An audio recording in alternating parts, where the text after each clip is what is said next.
ng mga apostol. Ang mga kapatid ay nanatili sa itinuro ng mga apostol sa pagsasama-sama bilang magkakapatid, sa paghahati-hati ng tinapay at sa pananalangin. Dahil sa maraming himalang nagawa sa pamamagitan ng mga apostol, naghari sa lahat ang magkahalong pitagan at takot, at nagsama-sama ang lahat ng sumasampalataya at para sa lahat ng kanilang ari-arian. Ipinagbibili nila ito at ang pinagbilhan ay ipinamamahagi sa lahat ayon sa pangangailangan ng bawat isa. Araw-araw sila'y nagkakatipon sa templo, naghahati-hati ng tinapay sa kanilang tahanan at nagsasalo-salong masaya ang kalooban. Nagpupuri sila sa Diyos at kinalulugdan ng lahat ng tao. Bawat araw ay idinaragdag sa kanila ng Panginoon ang mga inililigtas. Ang salita ng Diyos. Salamat sa Diyos. Butihing pooy purihin, pag-ibig niya'y walang maliw. Ang taga-Israel bayaang sa bihit kanilang ihayag, ang pag-ibig ng Diyos ay hindi kukupas. Mga saserdote ng Diyos na Panginoon, bayaang magsaysay. Ang pag-ibig ng Diyos walang katapusan. Lahat ng may takot sa Panginoong Diyos dapat magpahayag. Ang pag-ibig niya'y hindi magwawakas. Butihing pooy purihin, pag-ibig niya'y walang maliw. Ang batong natakwil ng nangagtatayo ng tirahang bahay, ang lahat ng bato'y higit na mahusay. Ang lahat ng ito, ang nagpamalas ay ang Panginoong Diyos. Kung iyong mamasdan ay kalugod-lugod, o kahanga-hanga ang araw na itong ang Diyos ang nagbigay, tayo ay magalak, ating ipagdiwang. Butihing pooy purihin, pag-ibig niya'y walang maliw. Kami ay iligtas, tubusin mo poon, kami ay iligtas, at pagtagumpayin sa layunit hangad, ang pumaparito sa ngalan ng poon ay pagpapalain. Magmula sa templo, mga pagpapalay kanyang tatanggapin. Ang Panginoon ang Diyos, pagkabuti niya sa mga hinirang. Butihing pooy purihin, pag-ibig niya'y walang maliw. Pagbasa mula sa unang sulat ni Apostol San Pedro.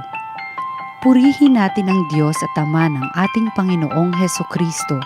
Dahil sa laki ng habag niya sa atin, tayo'y isinilang sa isang panibagong buhay sa pamamagitan ng muling pagkabuhay ni Hesukristo. Ang bagong buhay na iyan ang nagbigay sa atin ng malaking pag-asa na kakamtan natin ng isang kayamanang walang kapintasan, di masisira at di kukupas. Ang kayamanang iya'y nakalaan sa inyo doon sa langit, sapagkat kayo'y sumampalataya. Iingatan kayo ng kapangyarihan ng Diyos, samantalang hinihintay ninyo ang kaligtasang nakalaang ihayag sa katapusan ng mga panahon. Ito'y dapat ninyong ikagalak, bagamat maaaring magdanas muna kayo ng iba't ibang pagsubok sa loob ng maikling panahon. Ang ginto na nasisira ay pinararaan sa apoy upang malaman kung talagang dalisay. Gayon din naman, ang inyong pananampalataya na higit kaysa ginto ay pinararaan sa pagsubok upang malaman kung talagang tapat. Sa gayon, kayo'y papurihan, dadakilain at pararangalan sa araw ng mahayag si Hesukristo. Hindi ninyo siya nakita kailanman, ngunit nananalig na kayo sa Kanya. Dahil dito'y nag-uumapaw na sa inyong puso ang kagalakang di kayang ilarawan sa salita, sapagkat inaani na ninyo ang bunga ng inyong pananampalataya, ang inyong kaligtasan. Ang salita ng Diyos. Salamat sa Diyos. Ang mabuting balita ng Panginoon ayon kay San Juan. Kinagabihan ng linggo ding iyon, ang mga alagad ay nagkakatipon, nakapinid ang mga pinto ng bahay na kanilang pinagtitipunan dahil sa takot nila sa mga Hudyo. Dumating si Jesus at tumayo sa gitna nila. Sumainyo ang kapayapaan, sabi niya. Pagkasabi nito, ipinakita niya ang kanyang mga kamay at ang kanyang tagiliran. Tuwang-tuwa ang mga alagad nang makita ang Panginoon. Sinabi na naman ni Jesus, Sumainyo ang kapayapaan. Kung paanong sinugo ako ng Ama, gayon din naman sinusugo ko kayo. Pagkatapos, sila'y hiningahan niya at sinabi, tanggapin ninyo ang Espiritu Santo. Ang patawarin ninyo sa kanilang mga kasalanan ay pinatawad na nga. Ang hindi ninyo patawarin ay hindi nga pinatawad. Ngunit si Tomas na tinaguri ang kambal, isa sa 12, ay wala roon nang dumating si Jesus. Kaya't sinabi sa kanya ng ibang alagad, nakita namin ang Panginoon. Sumagot si Tomas, hindi ako maniniwala hanggat di ko nakikita ang butas ng mga pako sa kanyang mga kamay at naisusuot dito ang aking daliri at hanggat hindi ko na ipapasok ang aking kamay sa kanyang tagiliran. Makalipas ang 8 araw, muling nagkatipon sa loob ng bahay ang mga alagad, kasama na nila si Tomas. Nakapinid ang mga pinto, ngunit pumasok si Jesus at tumayo sa gitna nila. Sinabi niya, sumainyo ang kapayapaan. Saka sinabi kay Tomas, tingnan mo ang aking mga kamay at ilapit dito ang iyong daliri. Ipasok mo ang iyong kamay sa aking tagiliran. Huwag ka nang mag-alinlangan, maniwala ka na. Sumagot si Tomas, Panginoon ko at Diyos ko. Sinabi sa kanya ni Jesus, naniniwala ka na ba sapagkat nakita mo ako? Mapapalad ang mga naniniwala kahit hindi nila ako nakita. Marami pang kababalaghang ginawa si Jesus na nasaksihan ng mga alagad, ngunit hindi natatala sa aklat na ito. Ang mga natala rito'y sinulat upang sumampalataya kayong si Jesus ang Mesiyas, ang anak ng Diyos, at sa gayoy magkaroon kayo ng buhay sa pamamagitan niya. Ang mabuting balita ng Panginoon. Pinupuri ka namin, Panginoong Hesukristo. Ang muling pagkabuhay ay nagdadala ng pagbabago. Hindi lang si Jesus nabuhay na muli, na bumalik lang siya sa dating buhay niya. Ang buhay niya ngayon ay nagbago na. Ito ay buhay na hindi na mabubulok. Ito ay buhay na makakapunta na sa langit. Ito ay buhay na naaabot tayo saan man tayo naroon, kahit na nakatrangka ang pinto.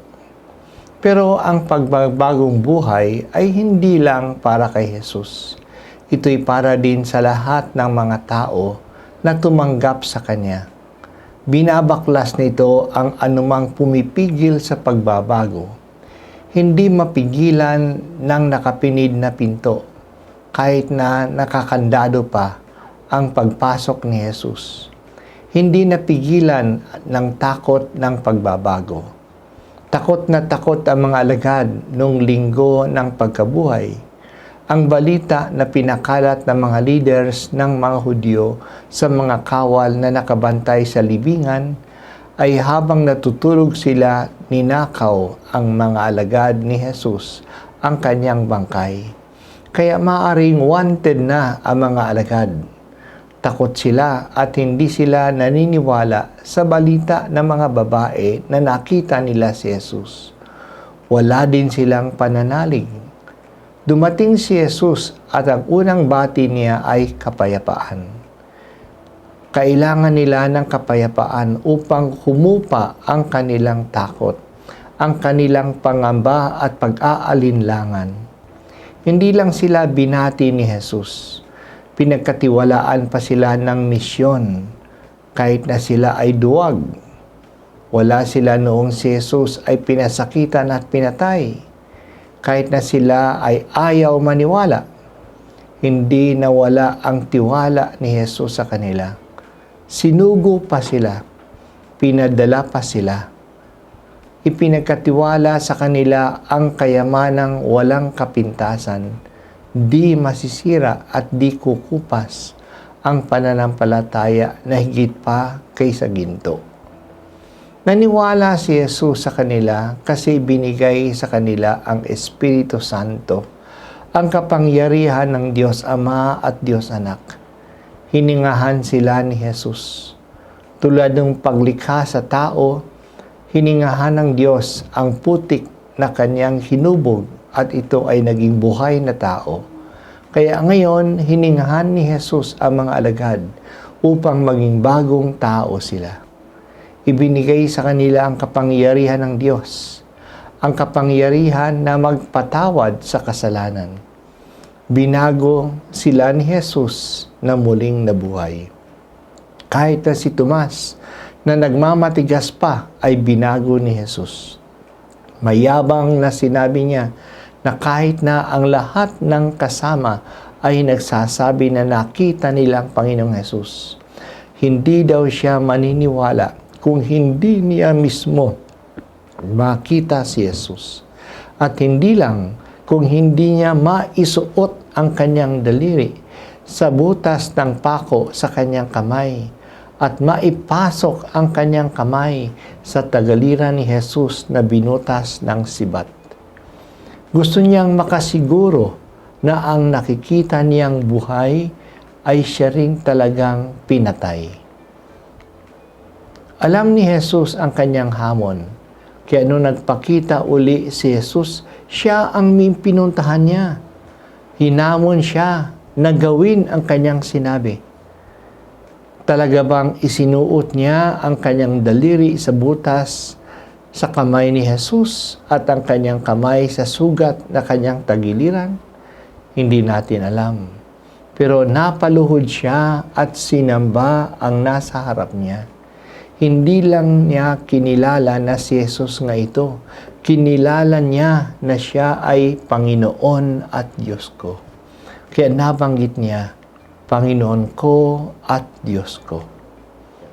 Ang mga kapatid, nagpatotoo na si Tomas na si Jesus nga ang Panginoon at Diyos. Hindi na natin kailangan na makita siya.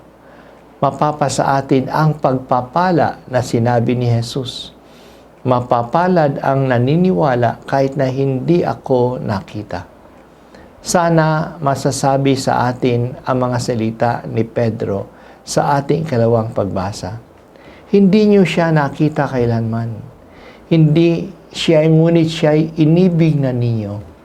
Hindi pa rin ninyo siya nakikita magpahanggang ngayon, ngunit nananalig na kayo sa Kanya. Inani na ninyo ang bunga ng inyong pananampalataya, ang inyong kaligtasan. Yan nga ang pananampalataya.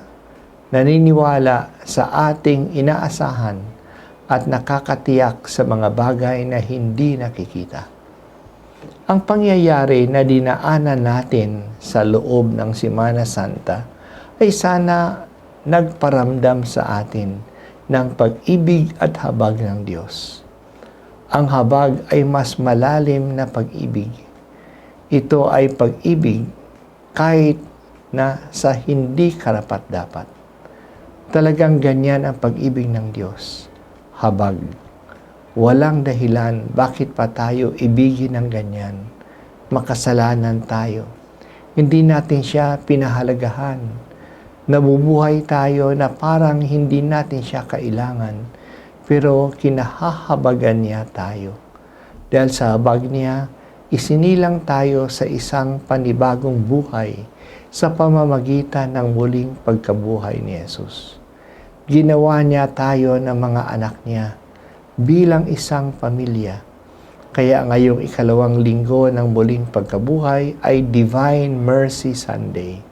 Pinapaabot sa atin na ang lahat ng ito, ang kanyang pagkamatay at muling pagkabuhay, ay dahil sa habag ng Diyos sa atin. Babaguhin tayo dahil kinahahabagan niya tayo. Ngayon, ang hamon sa atin ay mamuhay na tayo bilang mga bagong tao. Binabago tayo ng muling pagkabuhay ni Jesus. Ang pagbabagong ito ay pinakita ng unang Christian community sa Jerusalem sa ating unang pagbasa, na wala na ang pagkamakasarili ng mga mananampalataya. Hindi na sila nagkakanya-kanya. Nagbabahagi na sila. Ang kanilang mga ari-arian ay kanilang pinagbibili at binabahagi sa mga kapos sa kanila. Wala nang mahirap sa kanila kasi wala ring mayaman. Nagkakaisa sila. talagang kapanipaniwala at kahanga-hanga ang kanilang pagkakaisa sa paghahatian ng tinapay. Ang paghahati-hati ng tinapay ay ang kanilang tawag sa banal na misa natin ngayon. Masaya at makabuluhan ang kanilang pagsisimba kasi nagkakaisa sila kahit na sa material na bagay. Dahil dito na-attract nila ang marami na sumali sa kanila. Hindi lang sa maganda ang kanilang mensahe, maganda din ang kanilang samahan at ang kanilang pamumuhay. Ang pagbabago ni Jesus sa kanilang muling pagkabuhay ay nagdala ng pagbabago sa mga apostol. Hindi na sila takot. Buong tapang na silang nagdadala ng kapatawaran ng Diyos at nagpapahayag ng pananampalataya. Ang pagkabuhay ni Jesus ay nagdala din ng pagbabago sa Christian community. Ang pagbabahaginan ng kanilang ari-arian ay naging tanda ng kanilang tunay na pagkakaisa bilang pamilya ng Diyos. Ano naman kaya ang pagbabago sa akin, sa atin, na dinadala ng pagkabuhay ni Jesus? Mas naging generous ba ako sa aking balikhandog? Mas naging mabuting katiwala ba tayo sa pangangalaga ng mga biyaya na binigay sa atin? Mas naging malapit ba ako sa mga taong nilalayuan ko? Hayaan po nating hubugin tayo at pinibaguhin tayo ng habag ng Diyos. Let the divine mercy transform us.